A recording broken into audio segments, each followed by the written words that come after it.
What's going on, everyone? It's David with Sin City Crypto. Today, I'm joined with Robin, and we're talking about Polkadot unveiling their new roadmap. What that means.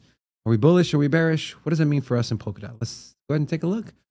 Polkadot unveils their new roadmap sourced from Crypto News. So a few bullet points here I'd like to highlight. First thing is parathreads. They will feature pay-as-you-go parachains, which will allow the start of a blockchain with the ease of initiating a smart contract.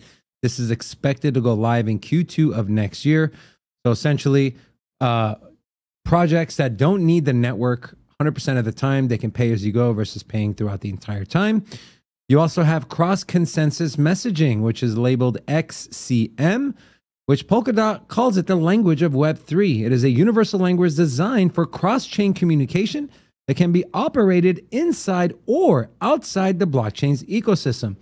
So now, as long as you have capabilities of XCM and the bridge, you don't need to be in the Polkadot ecosystem to relay messages. And there's a chart, I want to go over that as well. And then finally, nomination pools. It'll enable users to permissionlessly develop pools of stake, which others can join.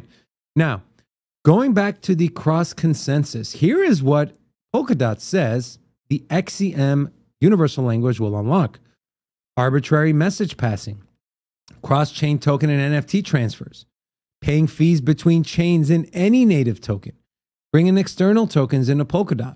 Also, off-chain computation data and oracles, NFT staking, batched transactions, which is something Cardano does right now, and multi-chain smart contracts. So, Robin, what kind of stands out for you here based off of what I've gone over so far? Well, you know, you have the parathreads that pay as you go. I mean, I think that opens up the ecosystem quite significantly. Instead of having to go all in on one of these parachain auctions, you can have interoperability with the ecosystem without going straight full degen.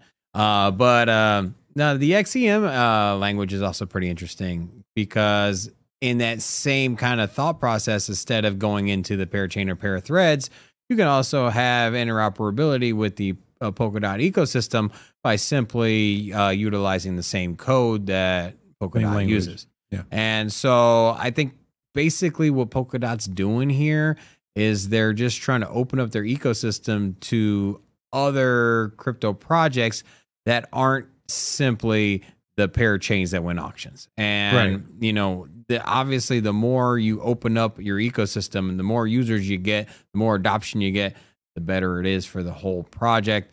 And I think they're starting to realize that now. So, you know, maybe this was part of their roadmap from the get-go, or maybe they're just like, hey. But can that not hurt their parachain auctions? Because a lot of money is spent to secure a parachain slot. And now, if you can communicate with the Polkadot ecosystem without being in the Polkadot ecosystem, does that hamper the profitability and the allure of winning a parachain auction for Polkadot? No, because the larger the Polkadot's ecosystem grows, the more users that are in it. Once again, the big winners here are the parachains. The baseline protocols that power Polkadot are going to be the biggest winner when it comes to more mass adoption. And so is it more beneficial for a company to have more customers coming in and buying? Yes. Will that essentially help all the shareholders significantly more? Then yes. So basically, if you have more stake in the company, which these parachains do, and I'm using analogies here. I know it's not a company, but if you have more stake in the company, you have more to win and more to lose. The more users you bring on board, the better it is. So I think it's actually favorable. I think if you've been through the parachain auction and you won one of those before, and I think you're looking at it like, yeah, this is good, man. We're going to bring on so many more people. Now, this will be the information through XCM will be through a bridge. So it's still up to the other projects and protocols to be able to have this bridge to communicate with the XCM language. We'll see how that plays out. But I want to go back to nomination pools. So this kind of sounds like what Cardano was already doing, right? Where anyone can open up operate a stake pool, and anyone can join your stake pool. Am I right? Well, I think when you come to proof of stake, this is something that's going to naturally happen with every chain. I mean, proof of stake. If you have centralized stake pools, you're never going to reach the decentralization. You're never going to be able to scale, because at this point, you don't want the network to be controlled by a handful of individuals. And the founders don't have time to sit here and create pools and decide who's going to run what. You got to let the community do it. And if you want to have tens of thousands or hundreds of thousands of stake pools at the end of the day, they're not going to have the manpower or even the desire to operate and start all those up. So I think this is just the natural progression. And do you remember Polkadot? They have 100 parachain auction, 100 parachain slots, and they're only about 7 or 8 in, I believe. I could be wrong on that one. So there's still a long ways to go before this ecosystem is fully developed. Now, there are a few other things they went over in the roadmap. They talked about the development of a Polkadot to Kusama bridge with a bridge hub that is designed to serve as message routing service. Also, you mentioned something about governance and control. They are removing their council and technical committees. They're introducing Polkadot Fellowship, and they're moving every decision to referendums by the blockchain's community. So it sounds like they're moving more towards a DAO, a decentralized autonomous organization, versus having committees which people sit on, people who I'm not sure how they're selected exactly. Maybe it has something to do with who's got staked the most, or maybe it's people they select just because they want to. But I think we're all in favor of more decentralization, right? So now the emergency proposals, changes to the network aren't going to be with just a hand-picked amount of people. It'll be through a DAO. Believe this is supposed to go live end of this year or beginning of next year. So are you bullish on them moving their governance from what it is now to essentially a DAO? Yeah, once again, I think that's a natural progression when it comes to governance. And if you want, how about this? If you want crypto and these projects to survive 50 years from now, 100 years from now, which is the idea behind these, you're going to have change in leaderships, and people are going to pass away, and people are going to step down and resign. And you can't have the vision and control of one person change, fundamentally from one position to the other.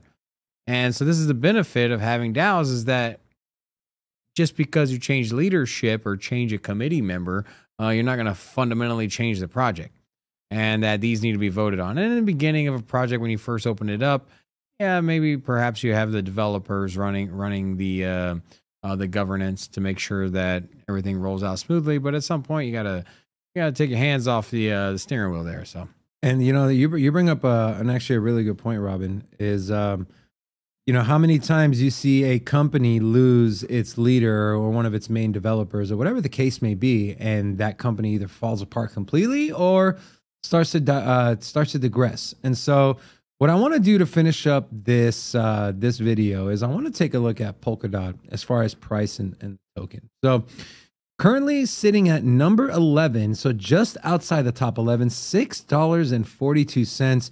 They have a circulating supply of 1.12 billion with a total supply of 1.2 billion.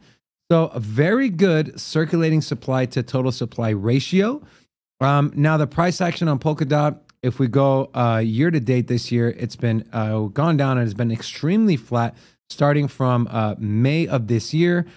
Is $6. Now, we do know the all-time high for Polkadot, it did get up to $55. This was back in early November of last year. What are kind of your projections? Do you think this new roadmap is enough to push Polkadot not only in the top 10, but to new all-time highs come next bull rally, bull market? Well, first of all, with a good roadmap, you need good execution and sticking to your timeline, or at least fulfilling your roadmap. Because we've seen time and time again, people make a roadmap and then they don't make good on their promises. But with that said, I do believe that Polkadot will get through their roadmap, and I think they will fundamentally be better. None of these roadmap or stops on the roadmap are any areas for concern for me. I think it's all positive. You're getting to more decentralization. You're getting to your governance in a DAO. You're essentially making staking more easier. Yeah, so I think it's all beneficial. My thing is, as far as market adoption, which is gonna be a 1-to-1 correlation when it comes to price, if that's what you're interested in, is Cosmos.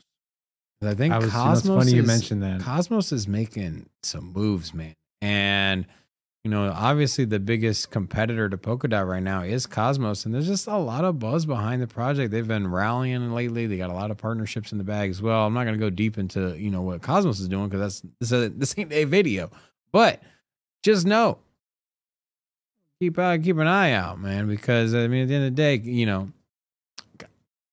can there be more than one major layer 0 protocol? Perhaps. But I think it's not quite as likely as smart contracts. Like, you can make a case that there can be, Ethereum, Cardano, Binance Smart Chain, because those facilitate transactions at different speed and different security, things of that nature. But when it comes to layer 0, everybody's going to aggregate, or all the chains are going to more or less aggregate to one centralized hub. I just don't see a situation where you're going to have multiple hubs where unless Cosmos and Polkadot end up being almost like a partnership, but I don't see that happening. Yeah, exactly. And so unless there's interoperability from top to bottom with Cosmos and Polkadot, one winner is going to come out on top. And then at that point, if you're tied to the hip to that chain, you're going to prosper or go down, and so the smart people when it goes down, let's just say Cosmos keeps rallying, or you can even say Polkadot, whatever. One of these two keeps rallying. The big partnerships, so the pair chains, for example, they're going to jump ship. They're going to go over to Cosmos, right? Or at least majority of the transactions. They have a lot of money on the line, and they have to stake their DOT tokens for a certain amount of time to be in the parachain, so they can't just up and leave. I'm definitely talking on the grand scheme. Yes. Yeah, and you could come to a situation where they won't renew it. Cosmos or Polkadot, neither are going to go anywhere anytime soon. At least not in the next 5 years. And so I'd feel comfortable. Like, I'm just saying that, like, for price action, like, who's going to come out on top? I think Cosmos has the leg up right now, and they're going to be a little bit more enticing to build on their network versus Polkadot if this keeps the same trajectory. And to kind of finish up this video, we can all agree that Polkadot and Cosmos are number 1, number 2 in no specific order as far as layer 1, or some call them layer 0 interoperable chain.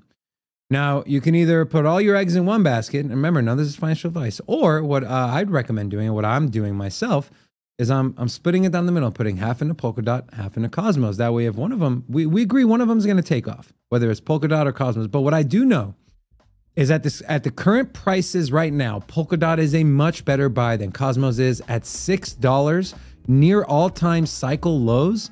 You're looking at an easy 10x for a top 15 project. I mean, where else can you get that? Especially if you believe in the project long term.